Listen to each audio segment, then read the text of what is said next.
skeletal system, okay? They each rely upon the other. And our bodies do not move without all three of those working together, okay? Very, very important. The nerves give the brain information. The brain then sends the information back to the muscles through the nervous pathway. Then the muscles contract, causing the skeleton to move. And that's in essence what happens day in and day out. So those three are the human movement system: muscular, skeletal, and nervous system. So we're going to start on the nervous system. Now, the nervous system is made up of neurons. Neurons are the workhorse of the nervous system. Okay, they're the ones that really, they are going to get those muscle fibers to contract. And I forget. Do you have a hard book? Yeah. Okay, so let's look at page 118 in that. Let's see. I move these things around.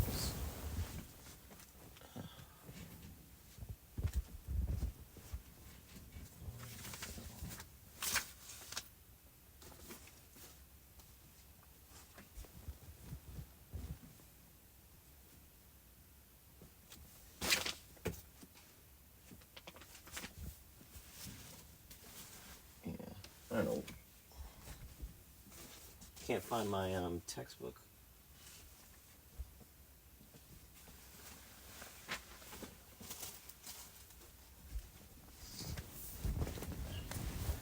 I can't find it right now, but what I'll do is I'll put it in my Google Docs. Okay. So there's a picture cause that muscle fiber to fire. Okay? So just think of the nerves as like one after the other, after the other, after the other, all throughout the body. And these pathways get created. And so for, being able to do a bicep curl, you have a certain number of pathways that are created to do that. To be able to talk, we have pathways that are created to do that. Okay, so all of these different things we do through our life, we develop neural pathways. Now, the nervous system itself is made up of two parts: the central nervous system and the peripheral nervous system. Now, I see students get confused with this on the test because it will say, what are the two parts of the central, or what are the two parts of the nervous system? And they'll be going, autonomic, somatic, or maybe sympathetic, parasympathetic. I mean, they're looking at the wrong thing. The two parts of the nervous system are the central nervous system, peripheral nervous system. And of the central nervous system, it is the brain and spinal cord. Only. That's it. That's all the central nervous system is the brain and spinal cord. Now, the peripheral system is where we have everything else. And these break down into two categories: the motor nerves and the sensory nerves, okay? We're going to talk about the motor nerves first. Now, the motor nerves are what create movement. They're going to receive information from the brain that tells them what to do. And in that motor system, it breaks down into the autonomic and somatic. Now, an easy way to remember this: autonomic sounds like automatic. So think about responses that happen without our thought: our heartbeat, our digestion, our breathing. All of this is something that is not within our control. Now, we can control our breathing. We can, increase our breathing. We can physically increase our heart rate, but you're not thinking about causing that heart to beat 60 times a minute, okay? You're not thinking about taking in 12 breaths per minute. All right, it's automatic. Your digestion is automatic. Okay, so the everything outside of conscious control will be in the autonomic. Somatic is conscious control. So that's when I am doing exercise. I'm doing an arm curl. I decide to run. Okay, I decide to lift something. I decide to move something. I decide to reach for something, speak, whatever. Okay, that's all somatic. We're thinking about that. That's a thought process, a conscious process. Now, in the autonomic system, so in that automatic system, it breaks down further into the sympathetic and parasympathetic. These two I got confused for years. And until just recently. I came up with this, and I'm like, oh, this is a pretty good way to remember them. Okay. Now, the parasympathetic is the rest and digest, a relaxed state. So basically, I'm not moving. Well, if I'm not moving, we could think of paralysis. Parasympathetic paralysis seems pretty close to the same, okay? Kind of like autonomic and automatic.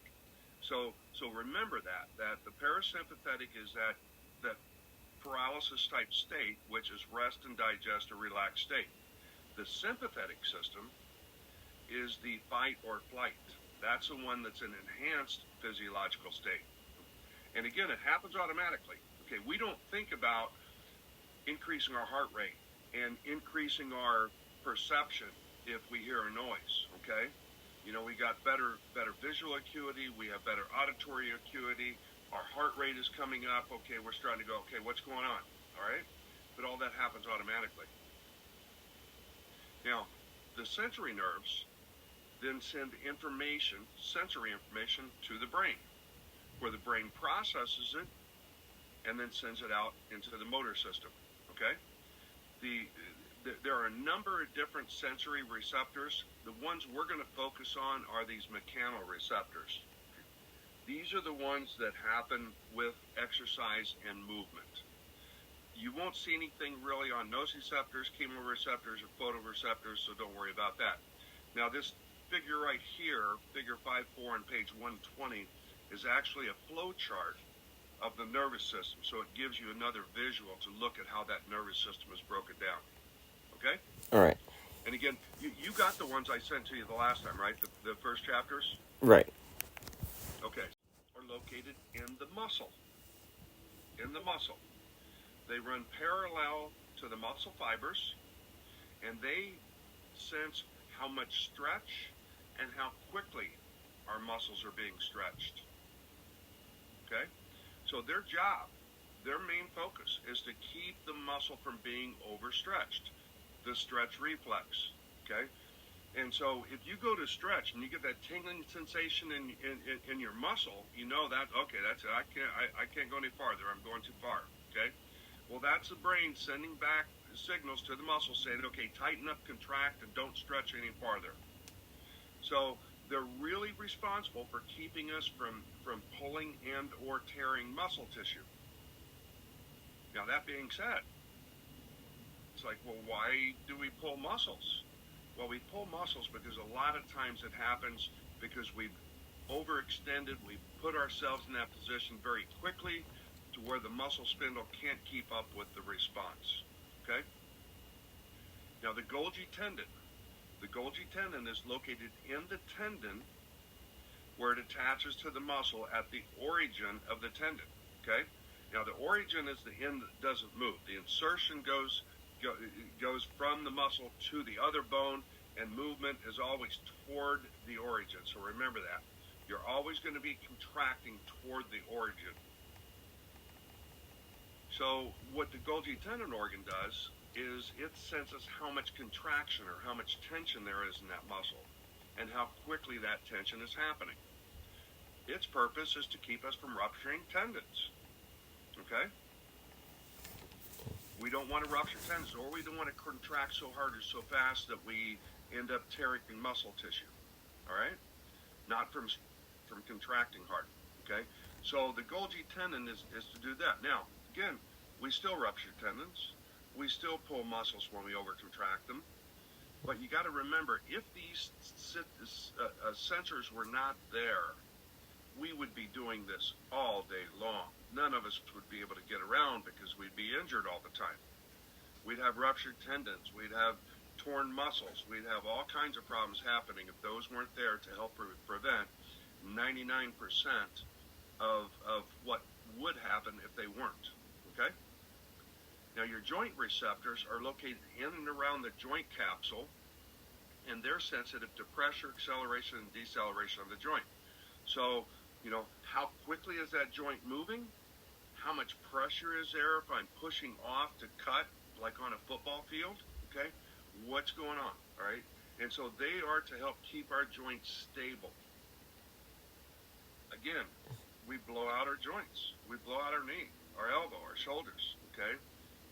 But 99% of the potential situations are stopped because of the joint receptors. Does that make sense? Right. Yeah. Now, again, they send information to the brain. The brain then sends a response back. Okay? Right. It's going to send a response back to, like, again, with the muscle spindles, to tell the muscle to contract so it doesn't stretch any farther. With the Golgi tendon, it's sending a response back saying, okay, shut off the response to a certain number of fibers so you can't continue to pull or lift what you're trying to lift. This is why we fail a lift. If I'm doing a really heavy bench press and I hit that sticking point, instead of me to really get through it where I might hurt myself, the brain's shutting down signals to the muscle fibers saying, that's it, you're done. And I failed the lift. Okay? Joint receptors. You got the brain sending information to the muscles surrounding the joint to help tighten up and stabilize that joint when it's being pushed too far or too fast. Now, these are two definitions you want to know: neuroplasticity and neural circuitry. Neuroplasticity is nothing more than all of the things we learn through our life. All of those neural pathways that are developed from the time we first learn how to roll over onto our stomach to the day we're in our grave. Okay? Anything that we learn through developing a neural pathway. Okay? And so that's what neuroplasticity is. Neural circuitry is all the inner working of that. It's the nerves, the pathways to the brain sending information back to the muscles, all of that, the inner workings or the inner wiring. That's neural circuitry. The nervous system has three functions: sensory, integrative, and motor. So sensory information goes in, the brain processes it, that's the integrative function, and then motor information comes back out to the muscles to create movement or create a response to what's going on. When we learn things, we go through three stages of development: cognitive, associative, and autonomous. Now, you said you played some football, right? Right. What position did you play? Mostly receiver, like safety. Okay. So, you won't remember it, but if you watch a kid when they first try to catch a football, it's a train wreck. They're probably the ball's gonna probably go through their hands and hit them in the head, and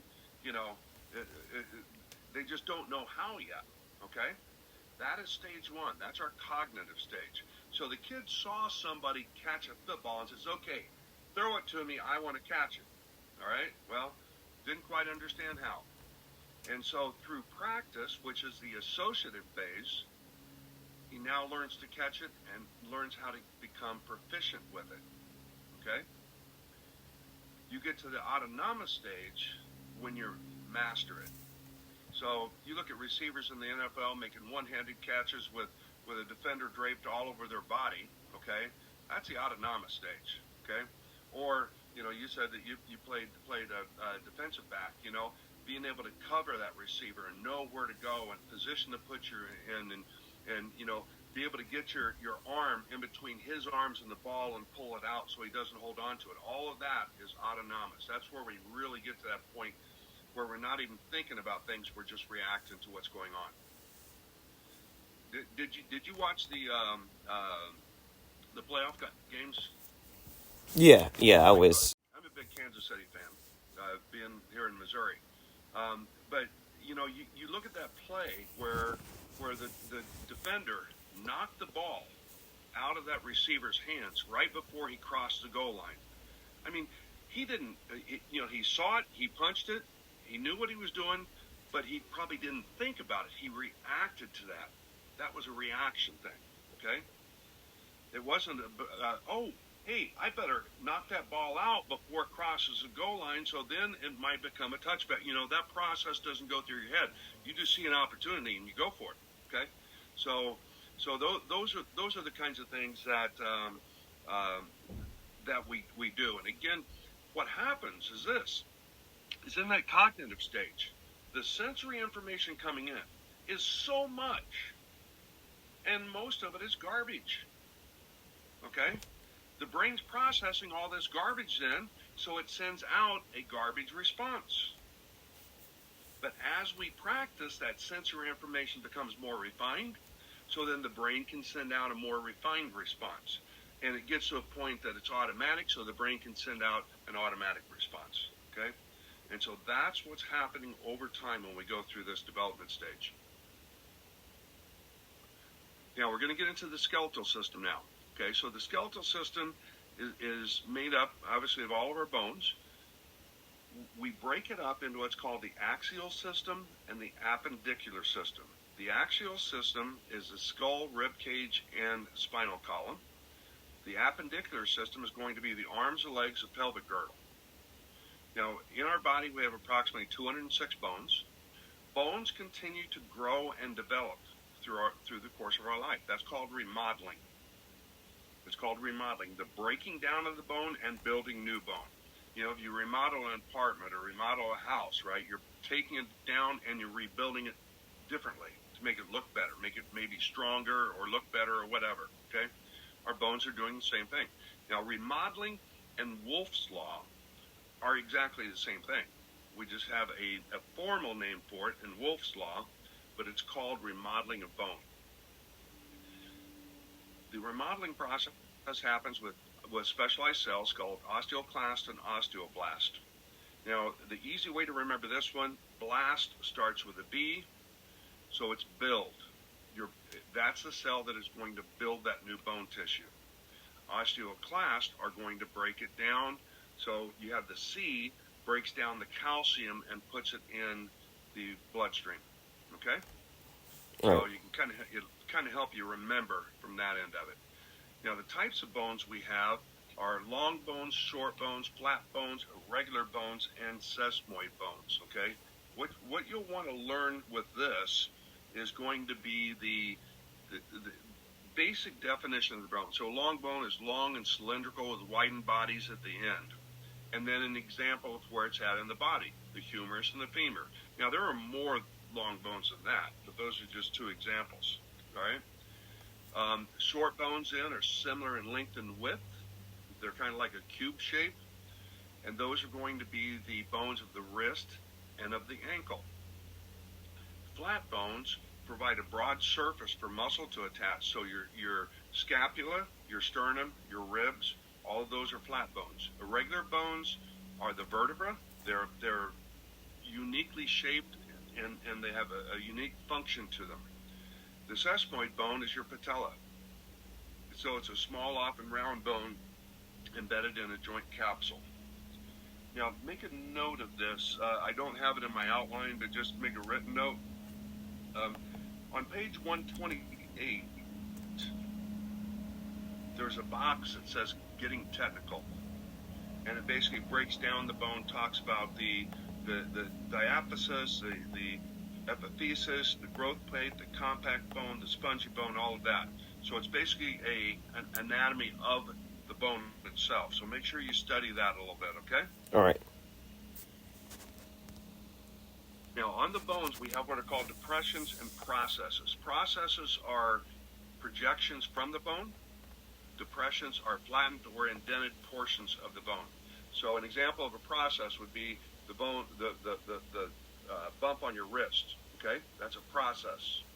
An example of a depression would be your sternum. Okay, it's kind of caved in a little bit. All right, so that's a depression. Our spinal column is made up of 24 vertebrae plus the sacrum and coccyx. We don't count those a whole lot. We really talk about, and as a trainer, we're going to really talk about the cervical, thoracic, and lumbar areas more than anything else. 7 cervical, 12 thoracic, 5 lumbar. You'll need to know that. Easy way to remember it. The book has this in there, and I put it in my outline. It's really a good way to remember it. But it's not uncommon to have breakfast at 7 a.m. So cervical vertebra, 7 cervical vertebra. Lunch at 12 noon, 12 thoracic vertebra, and dinner at 5, that would be 5 lumbar vertebra. Okay?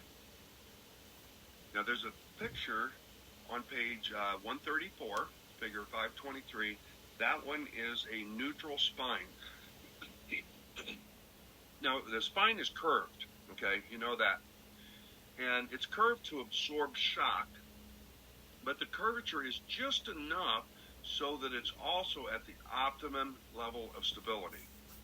So that neutral spine position, you want to really get to where you can kind of look at somebody and say, okay, they've got a neutral spine, not an excessive curvature, either anteriorly or posteriorly, okay, or even laterally. Okay, we don't want the spine to be curved too much, just that normal curvature.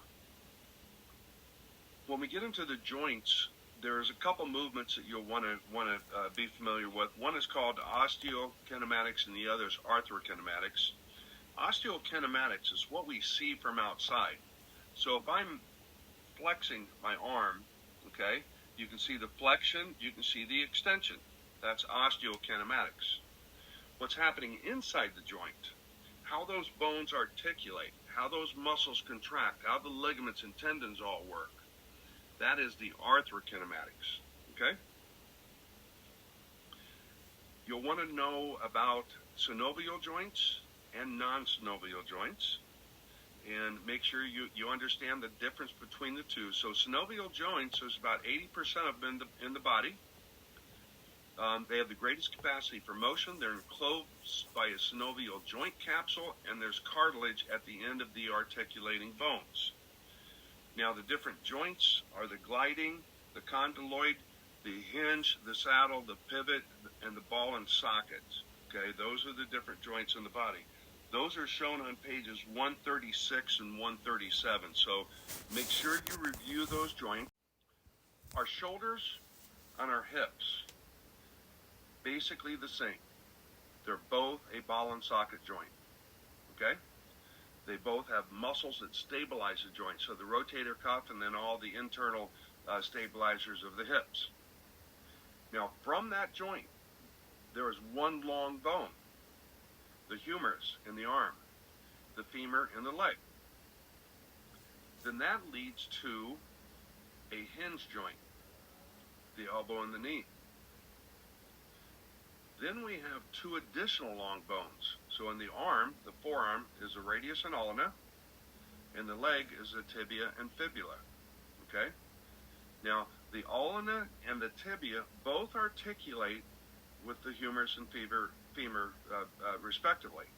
But the radius and the fibula only articulate with the tibia or the ulna. So the radius and ulna rotate together. The fibula and tibia rotate together, and that's what creates the pivot joint that is just past that, okay? Now, once we get past those two bones, we have these gliding bones in the wrist and the ankle. Okay, those are the carpals and the tarsals.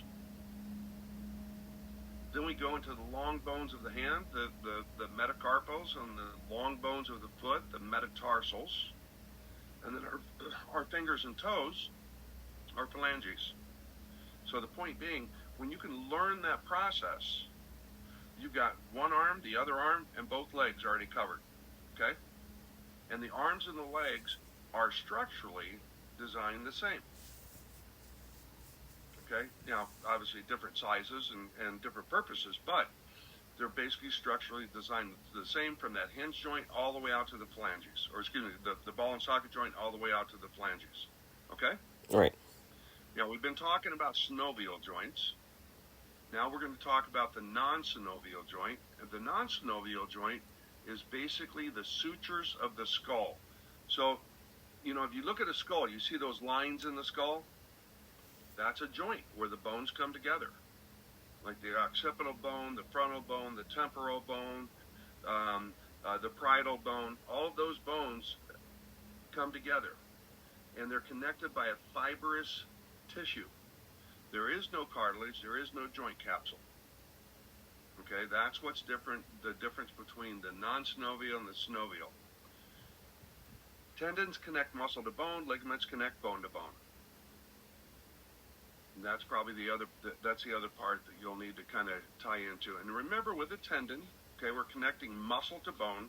So you have the end of it, which is the origin, and you have the other end of it, which is the insertion. And again, it's all going to contract back toward the origin.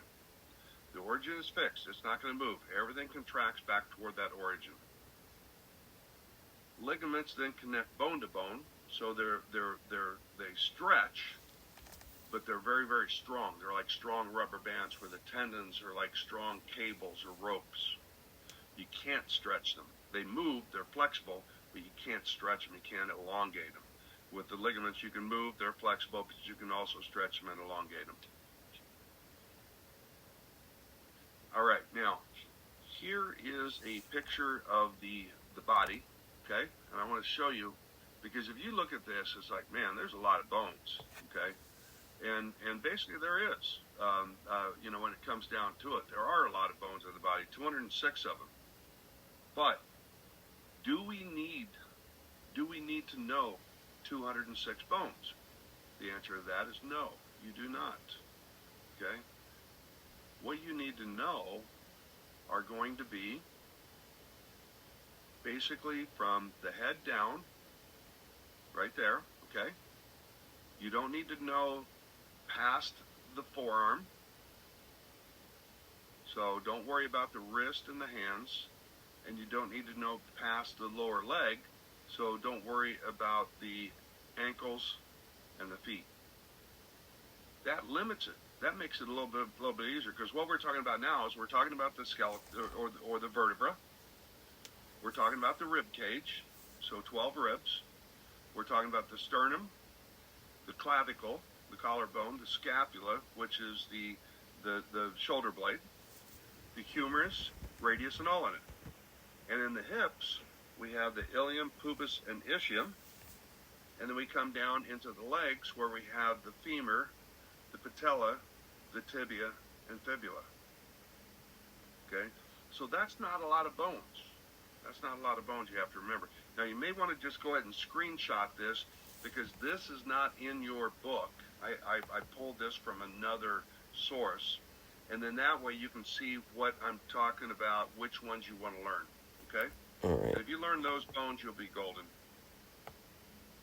Now, you can learn the others. I mean, I know probably 98% of the bones in the body, most of the ones in the skull and the head and the jaw and the hands and the feet. Okay? I just don't remember all those specific ones in the wrist and the ankles, as far as the names of each one of them. So again, you can extend your knowledge a little bit and learn more. Okay, did you get a screenshot of that? Yes. Okay. All right, now we're going to move on to the muscle. We're going to talk about movement. So the things that are in yellow are what we really need to focus on. So flexion and extension, are you comfortable with what those are? Right, yes. What about plantar flexion and dorsiflexion? Yeah, that's where it gets a little... Okay, yeah. all right. So plantar flexion is where I'm pointing my foot, like doing a calf raise.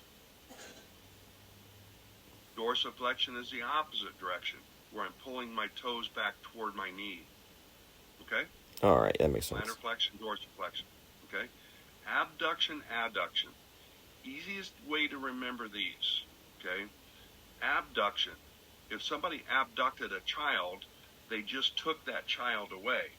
So abduction is taking it away from the midline of the body. Adduction is bringing it back to the midline of the body. Now, abduction and adduction is going to happen primarily with the arms and the legs. I'm going to abduct my arms, or I'm going to abduct my legs. Okay? All right. Protraction, retraction has to do with the shoulder blades. So think of this. Think of doing a seated row. When I'm forward, that's protraction. When I pull it back and I squeeze my shoulder blades together, that's retraction. So just think, I'm retracting my shoulder blades. That's where protraction, retraction come into play.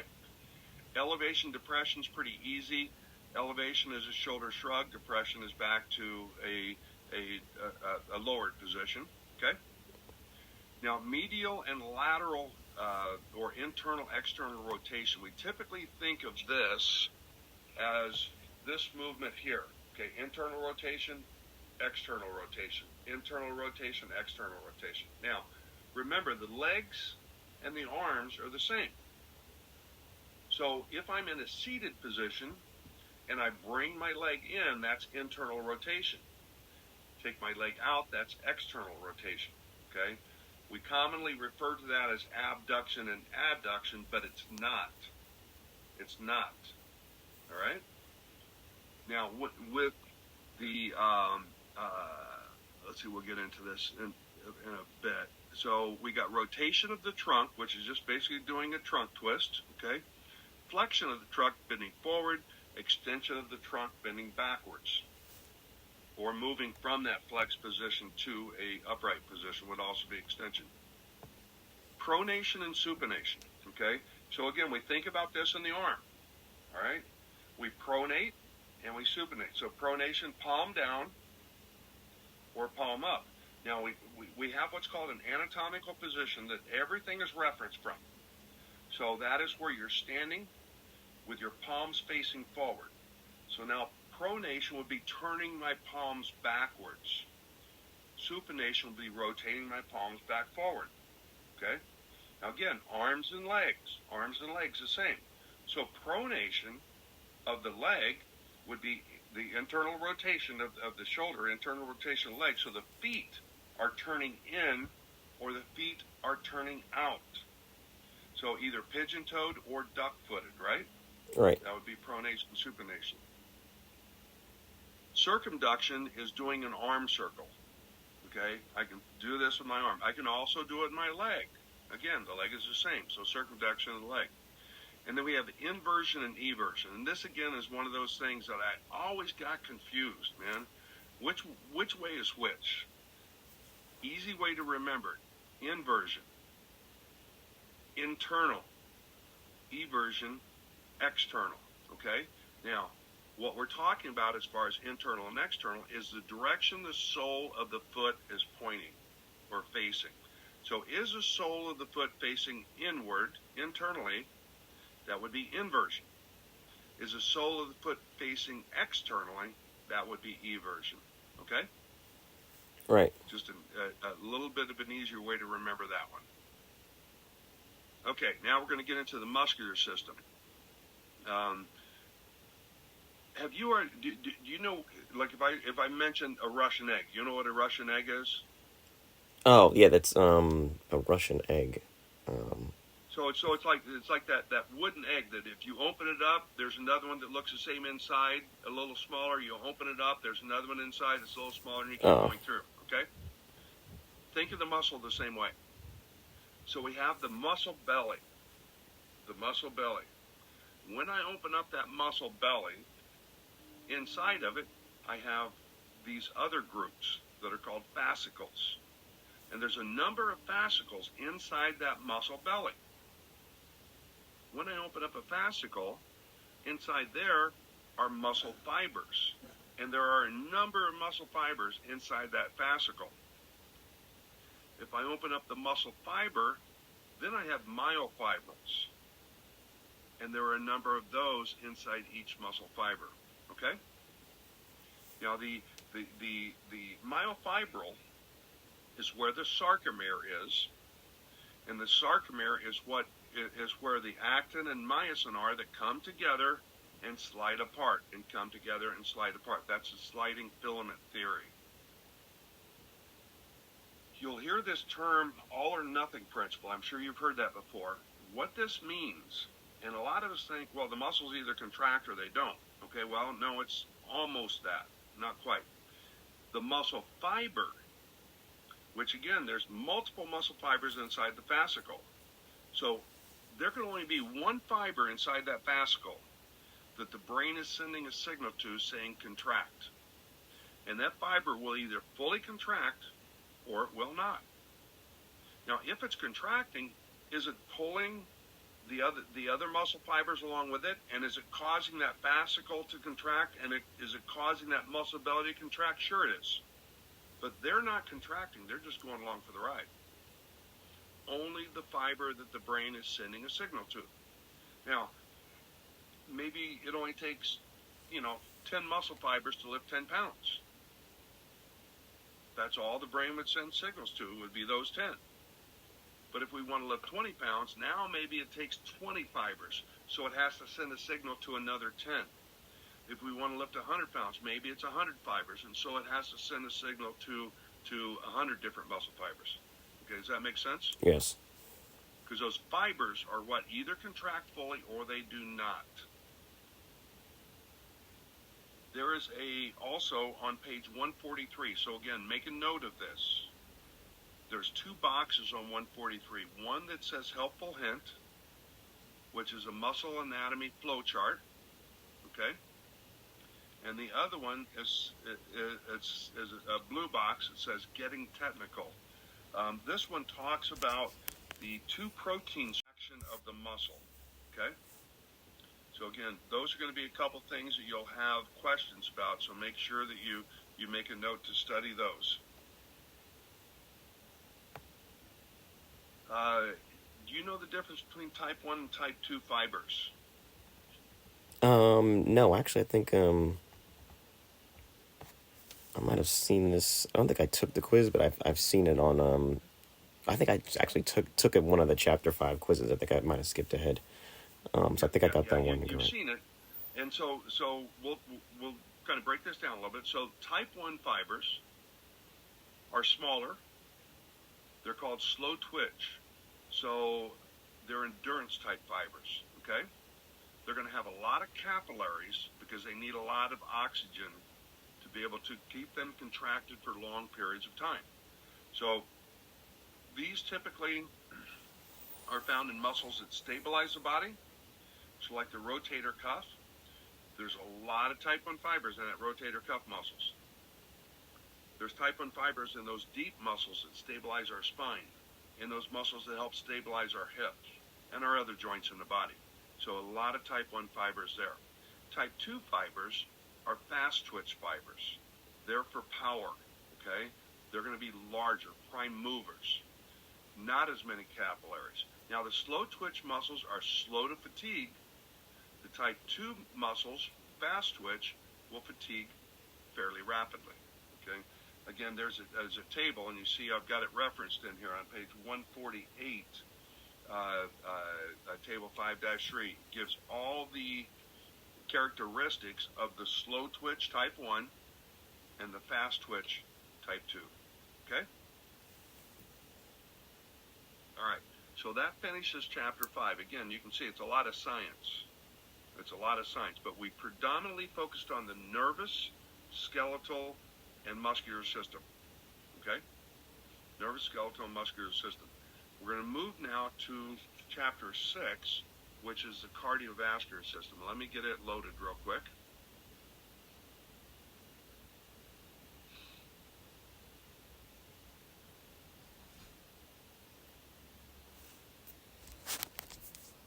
And then we're going to start breaking it down. Okay? So, the main parts of the heart, there's 4 chambers. There's the right atrium, okay, which is located right here. Right atrium. There's the right ventricle. Then there's left atrium and left ventricle. So think of it like 4 boxes that are interconnected, okay? There's a pathway going from each. So from the right atrium to the right ventricle, it goes right through there in what's called the tricuspid valve. Going from the left atrium to the left ventricle, it goes through the mitral valve. Now, you're not going to need to know that. You need to know right atrium, left atrium, right ventricle, left ventricle. Atrium starts with an A. It is above the ventricle. It is above the ventricle, okay? Now, there's also veins and arteries. So we have the inferior vena cava. We have the superior vena cava. Okay, these are veins. These bring blood from the body to the heart. And they start in the right atrium. So they're going to dump that blood into the right atrium. Now this blood is oxygen poor. The body's already used the oxygen. So it's what's called the pulmonic side. Okay? So it, again, into the right atrium, through the tricuspid valve, into the right ventricle, then it's going to go through the pulmonary artery. Okay? And that branches to each side, so you have a right and left side of that, going to the right lung, left lung, going to the lungs where it gets oxygen. When it comes back from the lungs, it comes from the pulmonary veins.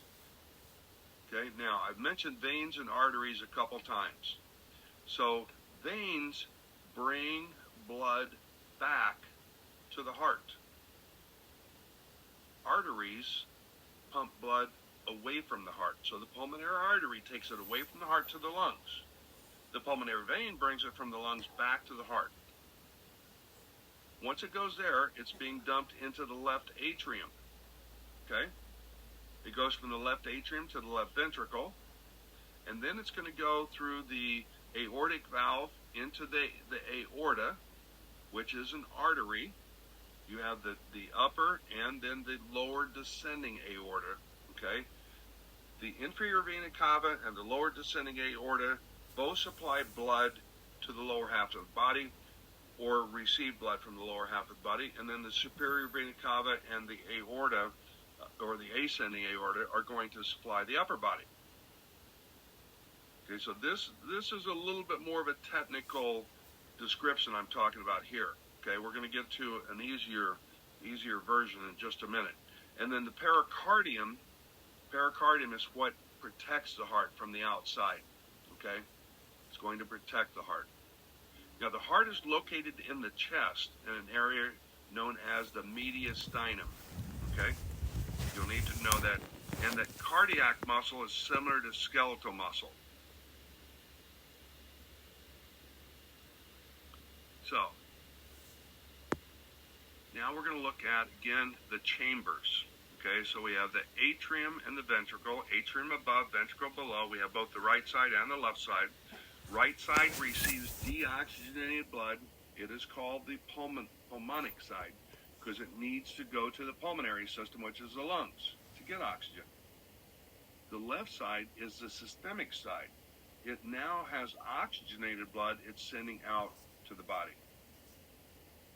A simple version of all of this is right here, okay? From the body to the right atrium, to the right ventricle, out to the lungs, to the left atrium, to the left ventricle, then to the body. All right? That is your cardiac cycle. That is how the blood flows. Now, the heart is nothing more than a pump. It pumps the blood. That's all it does. It keeps it moving through our body. It's like a water pump on a car. It's like a fuel pump on a car. It keeps pumping, keeps moving that through your body. All right? Obviously, that pump stops. The body stops getting blood and we die. So, heart's pretty important, without a doubt. It's also known as the pacemaker of the heart. It's called the pacemaker of the heart. It starts that contractile process in the right atrium and gets the blood pushing through the system. Then it contracts and it goes through the rest of the heart, and contracts and goes through the rest of the heart. Okay, and it does it in this fashion. So right atrium, right ventricle, left atrium, left ventricle, right atrium, right ventricle, left atrium, left ventricle. Okay, and that's what continues pushing the blood through our body. Okay, now there's also what are called intercalated discs. Okay, right here, all right? These are dark bands between cardiac cells that help hold the cardiac muscle together. The reason why I'm pointing that out, you think, well, that doesn't sound too important. It's not, okay? But it ends up being on the test. I've seen it as a question, so that's why I have it in my notes, all right? Resting heart rate is typically between 60 and 100. If your heart rate is below 60, it's called bradycardia. If it's greater than 100, it's called tachycardia. So either a slow heartbeat or a fast heartbeat. The functions of the heart, again, it pumps blood. So we talk about stroke volume. Stroke volume is how much blood the heart pushes on one contraction. And when it pushes it out into those arteries, it causes those arteries to expand, and there's this little bubble that's running through the arteries. That's your pulse. That's what you feel when you feel your pulse rate, is where the heart is contracted, it's pushed that large volume of blood through, and it causes those arteries to expand, and you can see that move through the arteries if we opened up the body. We're able to look inside the body, okay? Cardiac output, don't worry about ventricular and end diastolic volume. I don't think you're going to have much on that, if any. But cardiac output is how much blood the heart pumps per minute. So if we know what the stroke volume is in liters, and we know how many times the heart beats in a minute, we can calculate cardiac output. Okay? Now, what does blood do? Carries oxygen, carries nutrients, regulates body temperature, provides protection from bleeding through clotting, fights infection, and removes waste products. Okay? Again, arteries carry blood away from the heart, veins carry blood back to the heart, and capillaries are the smallest part of the circulatory system.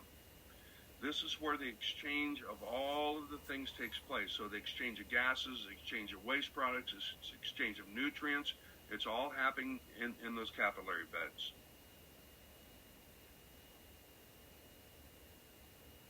Are you familiar with blood pressure? I keep hearing that 120/80, or I think it's 120/80 is the Yeah, so reference. less than 120 and less than 80. And we have the systolic and we have diastolic. Okay? Again, I used to get these always confused. Which one is which? Which one comes first? Systolic, diastolic. Oh my God, I can't remember. All right? The way I remember it is this, is I spell systolic with a C. Sounds logical, right? That it could be spelled with a C. And because C comes before D in the alphabet, systolic is always first. Okay, that's how I've remembered it for years, and it's worked for me. Maybe that'll help you. But systolic is the amount of pressure upon contraction of the heart. So when that heart contracts, again, it pushes blood through the system. That is our systolic pressure. Diastolic is what's in between those contractions, the amount of pressure in the system in between those contractions. And so the normal, elevated, and stage 1, those are the three you want to know specifically, okay? Normal, less than 120, and diastolic, less than 80. And that "and" is very important. Elevated, systolic to 120 to 129, and the diastolic is less than 80. Stage 1, systolic is 130 to 139, or diastolic is 80 to 89. Okay? So again, remember those. Remember that "and" or. That's the most important part that you're going to have there. All right? We're going to be able to finish this part. That was on the heart. Okay, now we're going to talk about the lungs. So the lungs basically are how we breathe. What you're going to need to know is that the diaphragm and the external intercostals are the muscles that contract upon inspiration. Passive inspiration. Okay? So when I'm just sitting here and I breathe in, it's the diaphragm and the external intercostals that are contracting. When I breathe out, they're just going back to a relaxed state. So passive breathing is only the diaphragm and external intercostals contracting, right? Right. Now, forceful breathing, like when I'm exercising hard, then the scalenes, the sternocleidomastoid, and the pectoralis minor also come into play for inspiration. And now expiration, I'm forcefully exhaling. The internal intercostals and abdominals are working. but not on passive expiration. All that's happening is there's no active contraction of muscles. It's just a relaxation of the diaphragm and the external intercostals. The diaphragm is like this in the body, and so when it contracts, it goes straight. It creates a negative pressure in that thoracic cavity, causing the lungs to expand. Okay? At the same time, the external intercostals lift the rib cage upward and outward, again causing the thoracic cavity to expand, creating that negative vacuum, which increases the size of the lungs. Then when all that comes back, the pressure drops down, air goes out. All right? All right. Valsalva. Valsalva is basically holding the breath while you're exercising, contracting the abdominal muscles. Okay? Now, typically, we breathe in and we breathe out. We breathe in during the eccentric phase, and we breathe out during the concentric phase. So when I'm working with gravity, I'm breathing in. When I'm working against gravity, I'm breathing out. When you're lifting heavier, you'll do a Valsalva, okay? And I don't know if you do this when you lift or not, but like if you're squatting, you got a pretty heavy squat getting ready to go. Taking a deep breath, and you hold it. You squat down, and as you stand back up, as you start getting past that sticking point, you start exhaling. That is Valsalva. It stabilizes your spine and stabilizes your core during the critical part of that movement. Same thing if I'm deadlifting. Taking a deep breath, lift, exhale at the top. Okay? Right. Yeah. If I'm bench pressing, same thing. Taking a deep breath, I got the bar down. Now as I'm pushing back up, I'm exhaling. Okay? We don't want to do a Valsalva with anybody who has high blood pressure or has any type of cardiorespiratory condition. All right? I put these additional notes in here. You can study this about the conductive airways and the